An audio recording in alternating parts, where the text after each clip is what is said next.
Ma passion, c'est la pâtisserie. Enfin, l'amour d'un produit, l'amour d'un métier. Je fais, je refais, à l'infini, jusqu'à réussir. Il y a des nuits où je dors même pas 2 heures, 3 heures. Par amour du métier. Limite, j'ai même pas envie de dormir. J'ai envie de continuer toute ma nuit. Et Rungis et le boulot, ça fait des longues journées, mais comme quoi mes journées passent beaucoup plus vite qu'à La Roche.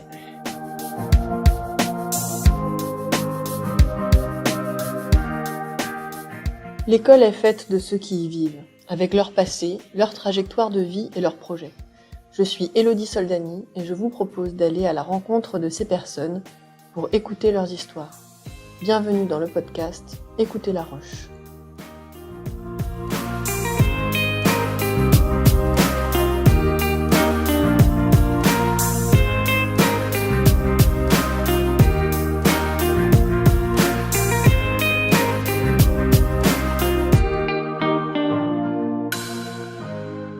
Bonjour Roland. Bonjour. Je suis super contente que tu sois revenu à La Roche, Moi puisque aussi. t'es parti quand? Je suis parti fin d'année dernière. Donc, j'ai fait toute ma scolarité à La Roche et jusqu'à la seconde. C'est quand même émouvant pour moi de revenir dans cette maison, quoi. Et pourquoi est-ce que t'es parti? Pourquoi? Pour vivre de ma passion et vivre ma vie, quoi. C'est quoi ta passion? Ma passion, c'est la pâtisserie. D'accord. Et d'ailleurs, j'ai eu l'occasion de goûter quelques-uns de tes gâteaux avant que tu partes. Comment tu fais pour vivre ta passion aujourd'hui? T'es parti où? Alors aujourd'hui, j'ai eu la chance d'intégrer l'école Ferrandi Paris, Ouais. où je suis le cursus bac professionnel en boulangerie et en pâtisserie. Donc là, je suis en train de finir ma première année en boulangerie et vraiment, enfin, je vis ma vie à fond. Certes, c'est très différent de l'année dernière en termes d'horaire, par exemple, où je commence très tôt. Tu commences à quelle heure? Je peux très bien commencer à 6 heures, comme je peux très bien finir à 20 heures. Enfin, il n'y a pas vraiment d'horaire en fait. Enfin, moi, par exemple, on me dit, tu viens à 7 heures, tu repars à 14h30. Bah moi, enfin, j'aime tellement ce métier que je viens à 6 heures, je repars vers 17-18 heures comme minimum. C'est déjà les horaires du métier finalement que t'as à Oui, l'école. oui.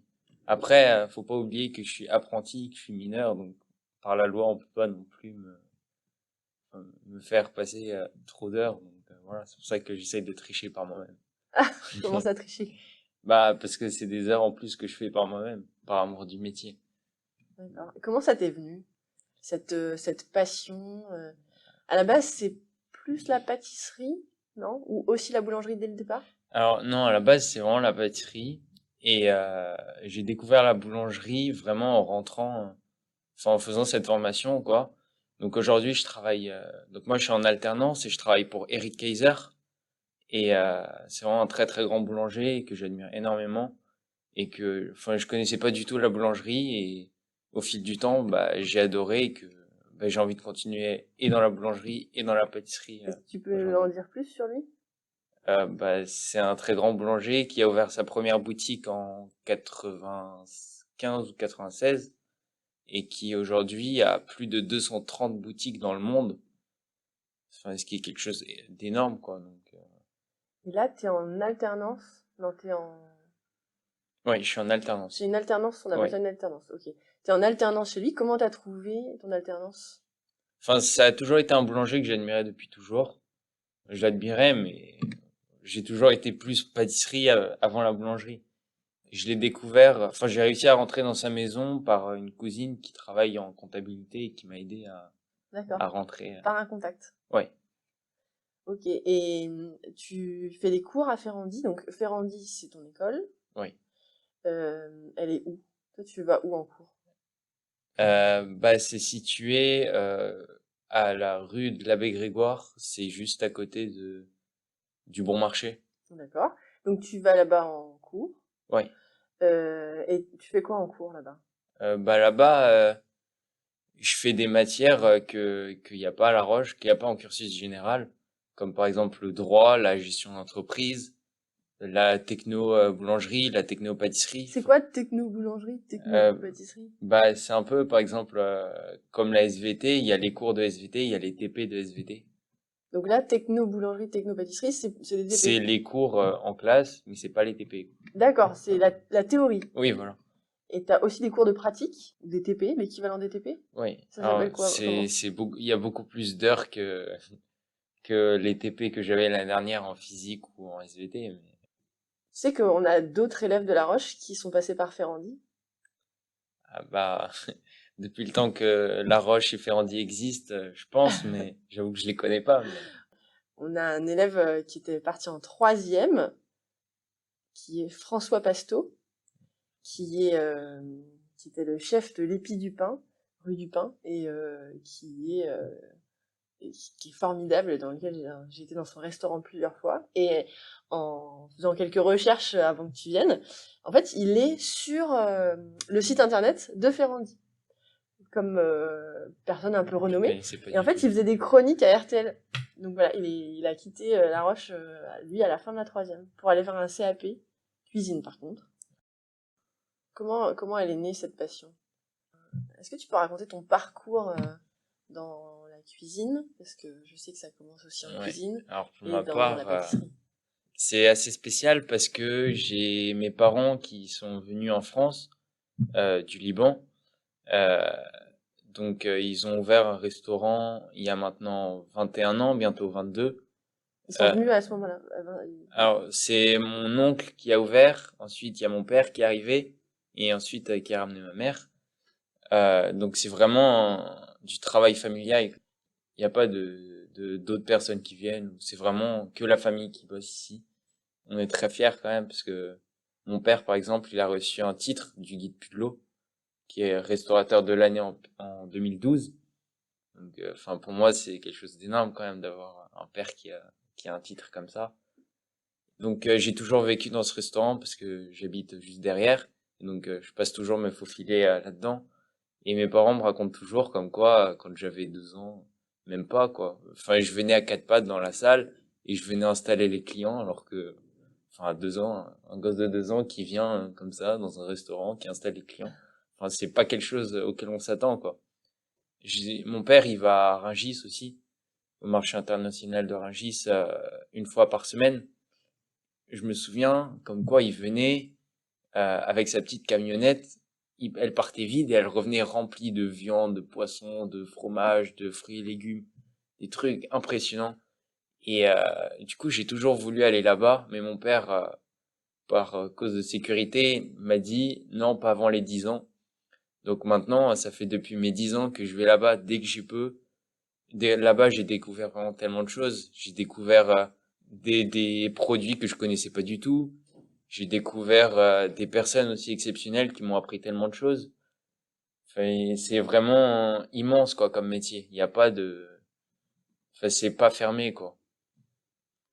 Et donc ensuite, Et l'amour du produit aussi, là, ah oui, ça c'est sûr, c'est que, enfin on peut pas travailler un produit si on l'aime pas, si on sait pas comment il est, si on sait pas, enfin si on connaît pas l'origine du produit quoi. Donc après c'est vraiment l'amour du métier qui vient mettre la cerise sur le gâteau quoi. Et donc tu rentres dans le restaurant de tes parents, tu y grandis, tu vas à Rungis, et ensuite. Donc ensuite, enfin pendant ce temps-là, moi j'étais toujours à La Roche. Puis j'ai commencé la pâtisserie en quatrième parce que ma mère fait pas mal de pâtisserie orientale du coup. Alors, excuse-moi, du coup, t'as dit, donc j'étais à La Roche, et pourquoi La Roche? Parce que le restaurant de tes parents est dans le quartier? Alors oui, j'habite pas très loin et que surtout que La Roche c'est une école lasallienne et que Olipan c'est une école, enfin oui c'est assez connu quand même.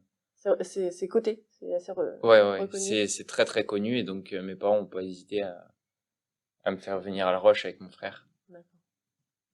Oui, du coup, enfin, je venais tout le temps au resto comme ça et puis j'ai commencé un jour comme ça à faire un gâteau. Puis j'ai aimé. Puis j'ai continué. Et je me souviens comme quoi je mettais un bordel mais énorme, mais énorme. Donc ma mère à chaque fois elle m'engueulait derrière. Enfin, c'est pas bien, faut travailler proprement. Mais après, tout ça, ça vient vraiment avec le temps. Donc je me souviens comme quoi, enfin, ce premier gâteau, c'était pour l'anniversaire de mon père que j'avais fait. C'était un entremets, c'était mangue, melon et vanille. Enfin, à l'époque, enfin, c'était il y a 3 ans maintenant, 4 ans bientôt. Quand tu dis j'ai fait mon premier gâteau, en fait, t'as créé ton premier gâteau. Ouais, Parce voilà. que faire son premier gâteau, c'est un gâteau yaourt ou un 4 quarts. Ouais, moi, la plupart de mes amis qui sont dans ma classe, leur première création ou gâteau qu'ils ont fait, enfin, quoi que ce soit, c'est vraiment des cakes, des, enfin, des petits trucs tout simples, quoi. Et moi, non, je sais pas, j'ai toujours aimé les choses compliquées, me compliquer la tête, à chercher à aller loin. Et je me souviens que du coup, pendant cette première création, bah, j'ai fait n'importe quoi parce que, par exemple, je me suis dit, allez, je vais faire une compote au melon. Du coup, j'ai mis le melon que j'avais coupé en dés dans la casserole avec le feu à fond. Sauf que du coup, ça a cramé. Puis ensuite, il y a eu la même chose pour la mangue. Puis pour la ganache à la vanille que j'avais faite, je me souviens comme quoi je voulais quelque chose de très très aéré. Sauf que je savais pas du tout comme quoi il fallait pas trop la monter parce que sinon ça tranchait. Et que... Du coup, bah j'ai fouetté, fouetté, fouetté. Et C'est puis quoi après, trancher, tu peux expliquer? trancher, c'est un mot qu'on utilise pour dire comme quoi les matières grasses et les matières liquides se séparent. Parce que la ganache montée, c'est fait à base de crème liquide. Donc, voilà. Et donc je me souviens comme quoi il y avait des petits morceaux. Enfin, et du coup, à ce moment-là, je me disais, mais c'est bizarre, pourquoi ça fait ça? Normalement, ça devrait être hyper mousseux. Et que, enfin, j'employais plein de techniques. Par exemple, le chocolat, au lieu de tremper l'entremets congelé dans le chocolat, bah, j'avais moulé le chocolat sur un moule en silicone demi-sphère. Et ensuite, j'avais mis au-dessus. Le chocolat était pas tempéré. C'était un bordel. Mais c'est vraiment un très, très grand souvenir, je pense, Et ce t'avais gâteau. quel âge là? Alors là, c'était en quatrième. Donc, je devais avoir 13 ans. 13 ans, ouais. Quand on parle, c'est presque de la chimie. Quand on en parle comme ça, c'est de la chimie, mais c'est avant tout, enfin, l'amour d'un produit et l'amour d'un métier. Enfin, c'est des visions différentes du métier. Et donc, qu'est-ce qui va te permettre de faire un meilleur entremets melon, mangue, ganache à la vanille? Alors là, je pense pas que je le referais parce que c'est pas excellent. Mais après, moi, je suis quelqu'un qui crée énormément. Enfin, j'aime pas vraiment suivre des recettes. J'aime plus en faire qu'à ma tête. Enfin, je suis quelqu'un d'assez têtu, donc enfin, j'aime vraiment foncer tête baissée. Et pourtant, t'as pas peur de la répétition de faire une fois, 10 fois Jamais. Jamais parce que on m'a toujours appris comme quoi c'est pas parce que bah dès la première fois t'y arrives pas que après t'y arriveras jamais. Donc je fais, je refais à l'infini jusqu'à réussir.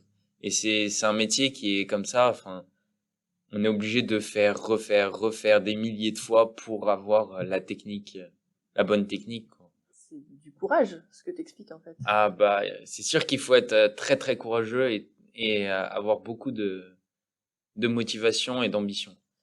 Est-ce que tu penses que c'est quelque chose que tes parents t'ont appris? Parce que restaurateur, c'est un métier qui est difficile. Alors, peut-être que tu peux nous dire, même en ce moment, c'est encore pire. Ah oui. Alors, parce Oui. que d'habitude, c'est difficile parce que c'est un métier très prenant. Mais qu'est-ce qui se passe lorsqu'un restaurateur n'a plus de travail? Euh, Ah bah là, ça comment, devient très compliqué. ouais, est-ce que tu peux nous apporter ta vision de ce travail-là, de tes parents? Qu'est-ce que toi, ça t'a apporté? Et comment eux, ils le vivent? Qu'est-ce qu'ils vous ont transmis peut-être à travers ce métier? Et puis, comment ils ont passé cette période du Covid, là, même si là, les restaurants seraient ouverts? Ah bah c'était très très compliqué. Mais c'est comme ça pour tout le monde malheureusement. Même moi au travail en tant que boulanger, enfin je le ressens.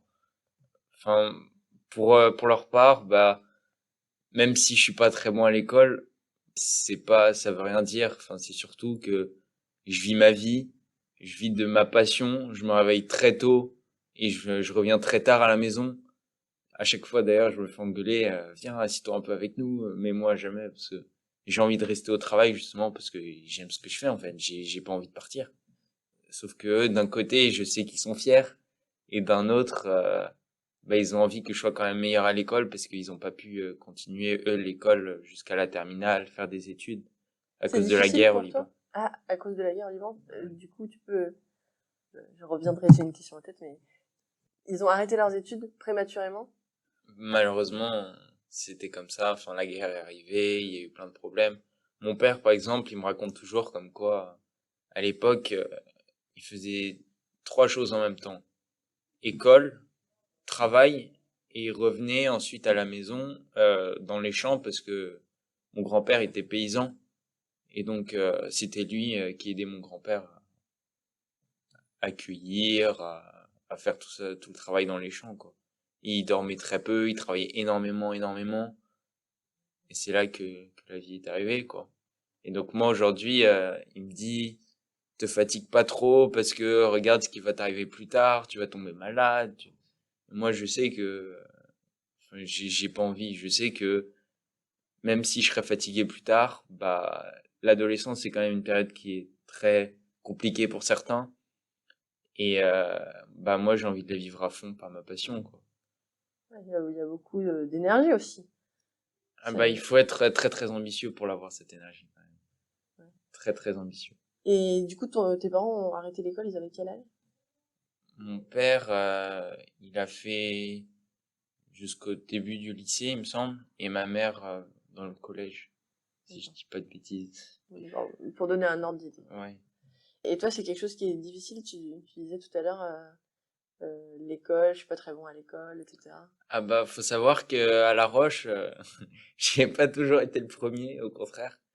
J'ai toujours été le dernier, je pense, et que bah d'un côté c'était pas la meilleure chose parce qu'à La Roche c'est quand même une excellente école.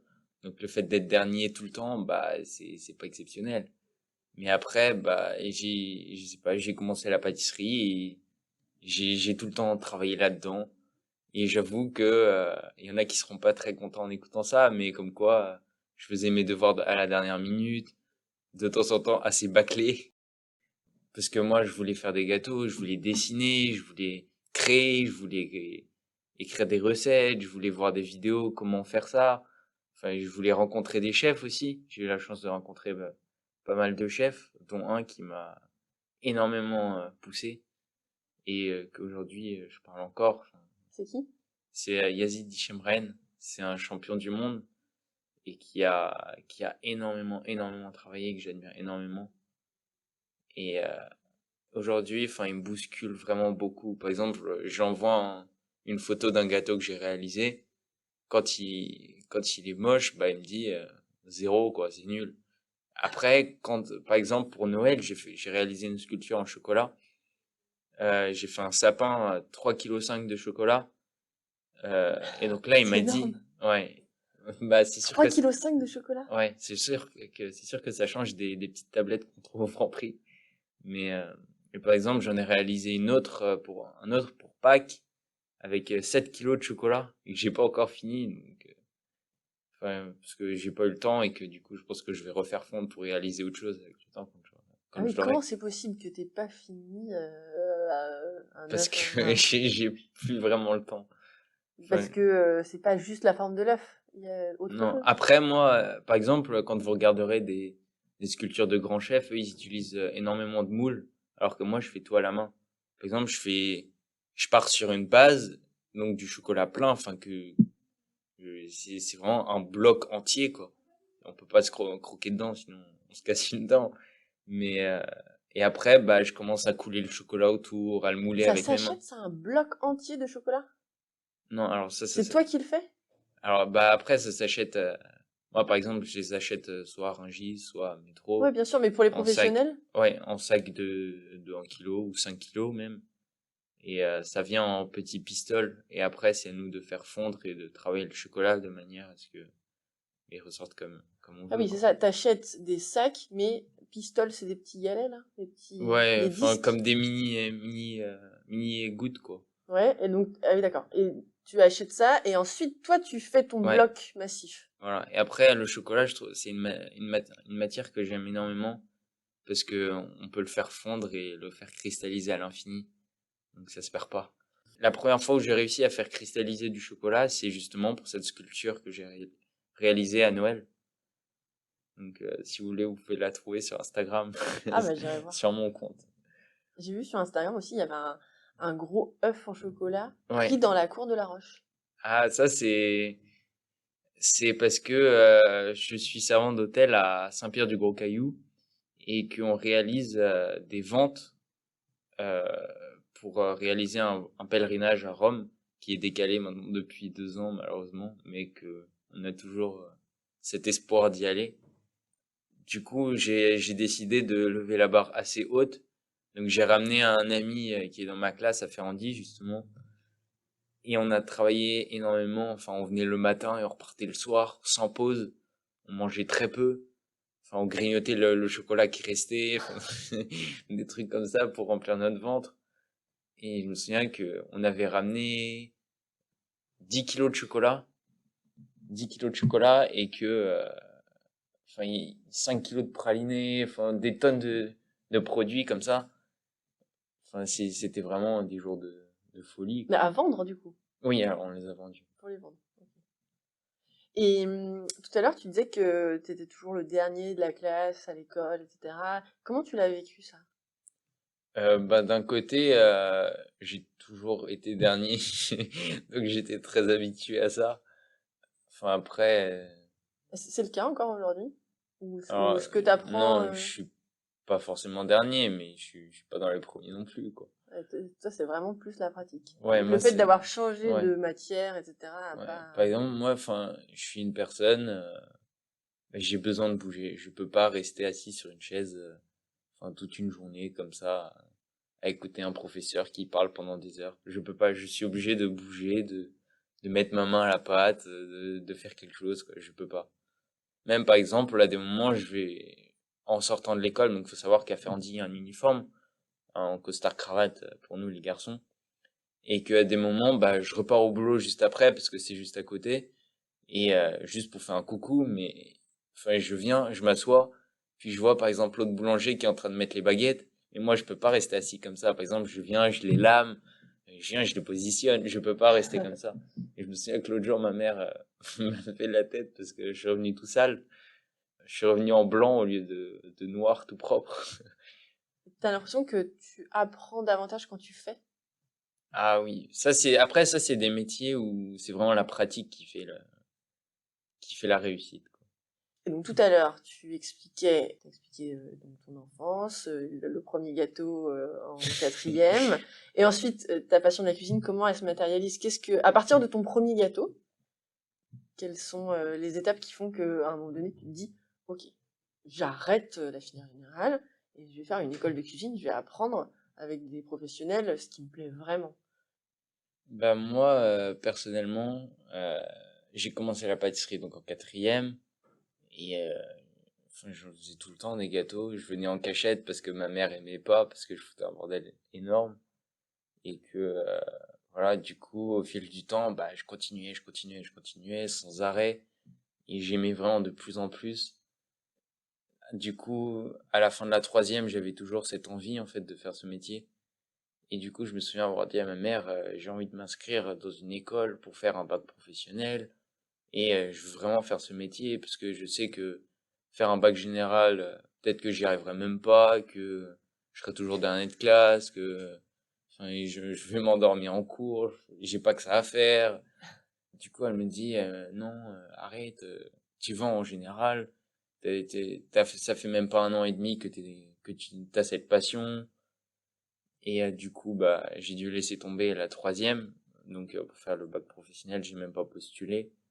Et donc ça a été en fin d'année dernière, donc en fin d'année de seconde, où il y a eu énormément de d'amis qui ont assez forcé ma mère à m'inscrire quand même.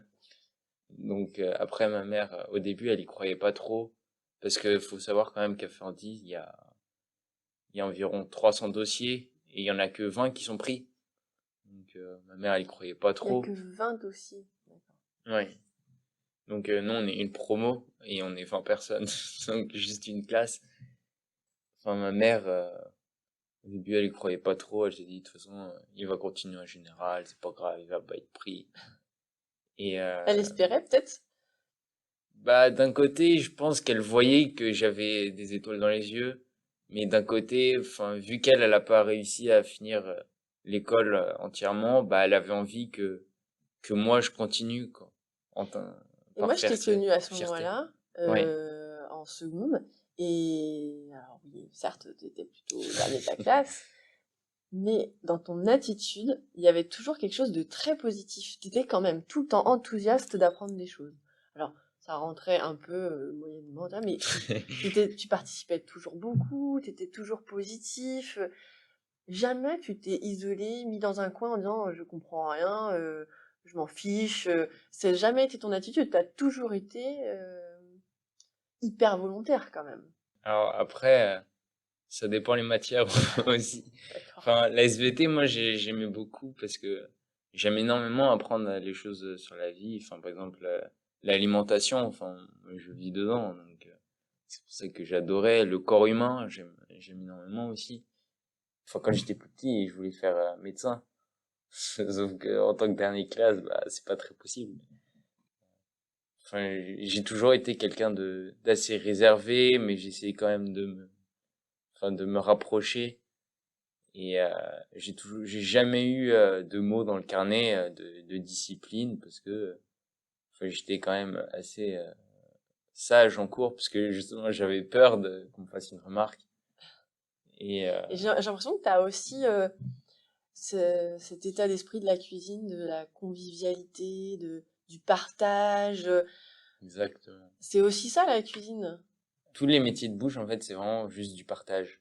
C'est un métier qui fait que ben, s'il n'y a pas de partage, ben, il n'y a pas de plaisir. Par exemple, je sais pas moi, une assiette de tomates mozzarella, bah, on va mettre l'assiette au centre et on va tous se la partager, quoi. Donc c'est vraiment du partage, du plaisir. Ça fait partie de toi quand même. Ouais, assez quand même. Parce que enfin, j'ai envie de faire plaisir aux autres. Oui, c'est ça. Et la cuisine, c'est un bon moyen de faire plaisir aux autres. Ouais, tous ces métiers de bouche, ouais. Donc du coup, tu postules. Il y a que 20 places pour 300 candidats. Donc en bac pro En boulangerie-pâtisserie. boulangerie-pâtisserie.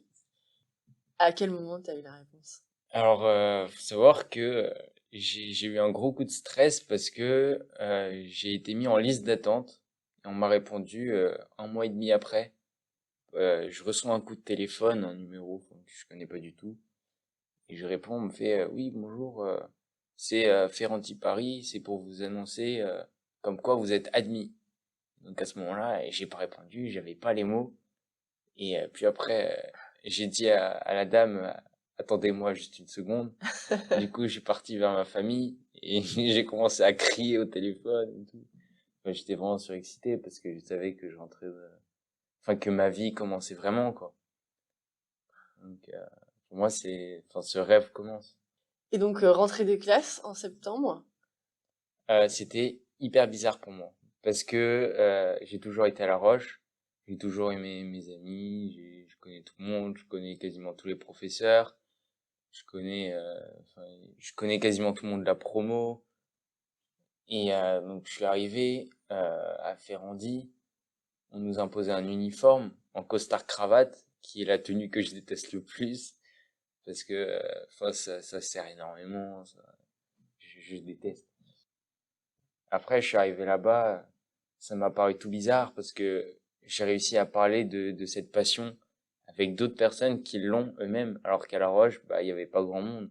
Ça parlait de foot, d'histoire de potes, toutes ces bêtises, quoi.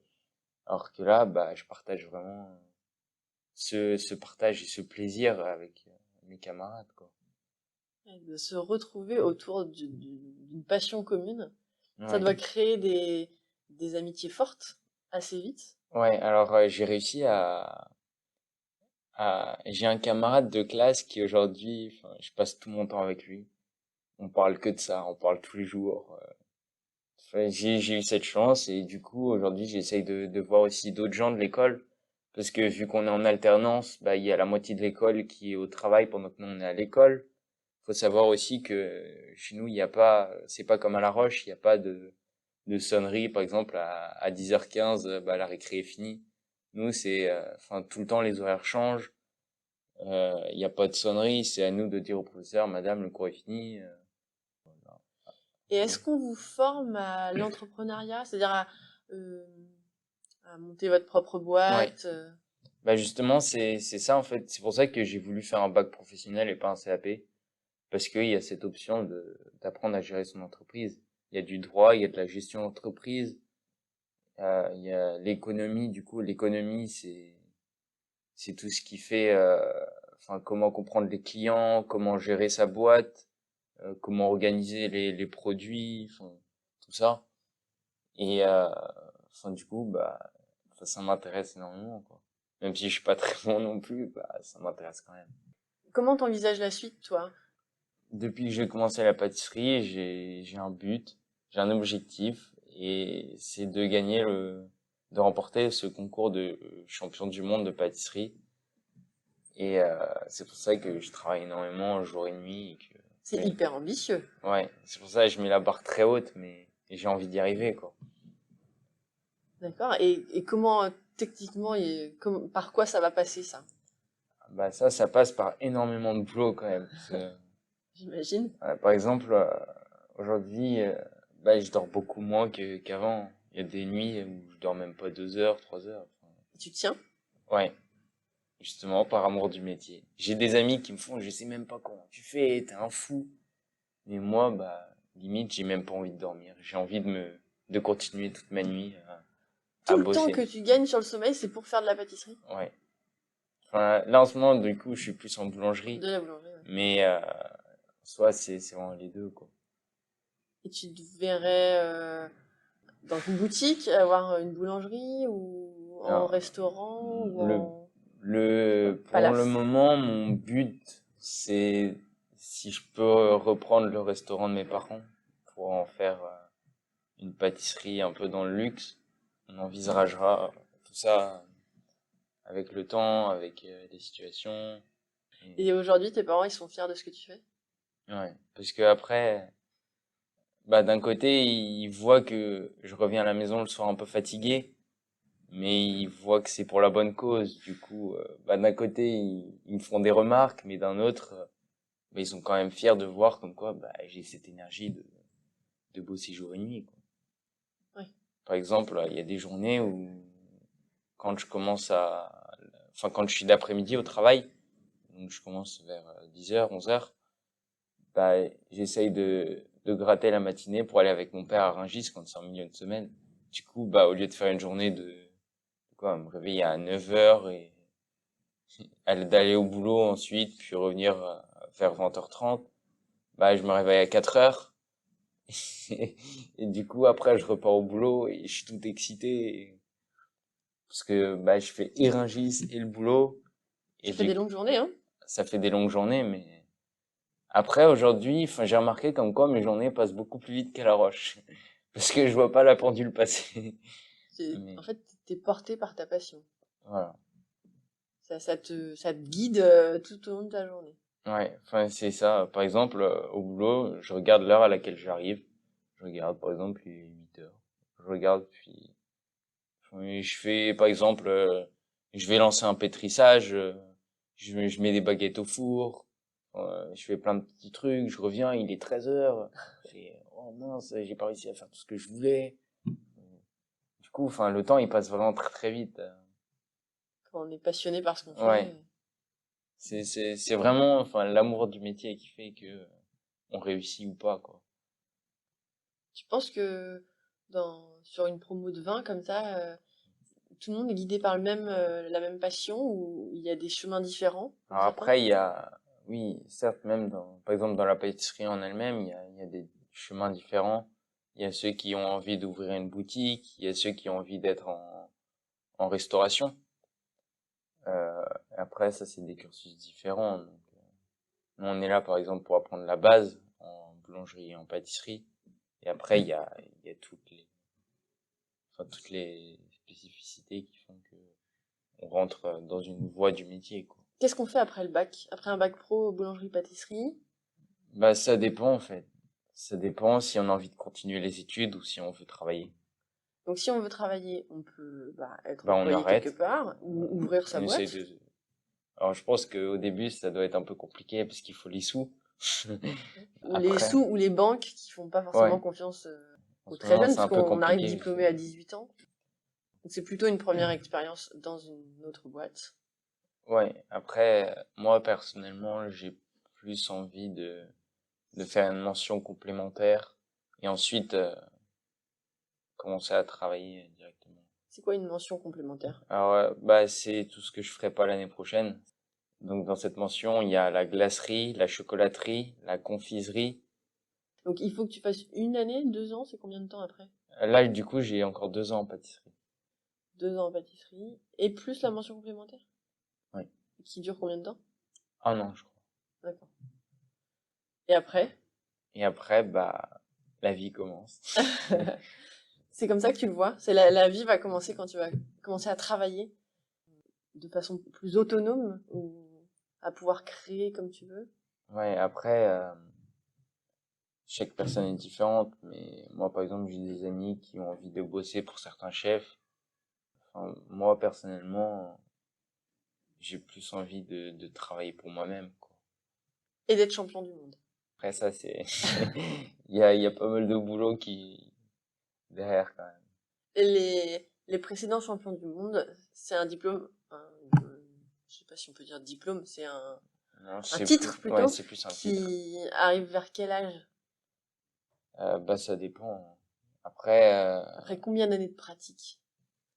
je dirais de 10 à 30, Ah oui, au moins. ouais, c'est des personnes qui ont au moins 10 ans Ouais. de carrière derrière elles. Et 10 ans de travail, de répétition, 100 fois, 1000 fois Ouais. sur... Enfin, faut vraiment s'entraîner à l'infini, quoi. Il faut être passionné pour que Ouais, parce pour que ça qu'après, marche. tout le temps refaire la même chose, au bout d'un moment, ça peut devenir vite saoulant, mais pas si on a envie de faire mieux que la dernière fois. Qu'est-ce Ça, qu'on peut te souhaiter pour la suite? bah, de la réussite. Et comment est-ce qu'on peut te suivre? Bah, on peut me suivre sur Instagram, par exemple, sur mon compte. Donc, c'est en minuscule Roland-du-bas Dakache. Donc, Roland, R-O-L-A-N-D, -du-bas, Dakache, D-A-2-C-A-C-H-E. Vous verrez en soi tout ce que je fais, tout ce que je réalise, Et on t'appelle pour faire les gâteaux d'anniversaire? si vous voulez. Au melon et à la mangue. Avec plaisir. Merci beaucoup, Roland. Mais de rien.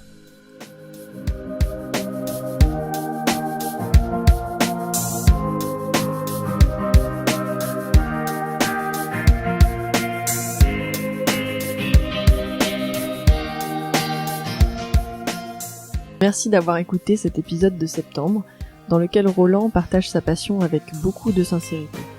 Merci à Monsieur Lanier, directeur de La Roche, de croire en ce projet, et un grand merci aux amis, collègues et élèves qui m'ont témoigné leur soutien après le lancement des 2 premiers épisodes. N'hésitez pas à parler du podcast autour de vous pour le faire connaître. Je vous souhaite à tous une très bonne reprise et vous donne rendez-vous en octobre pour le nouvel épisode.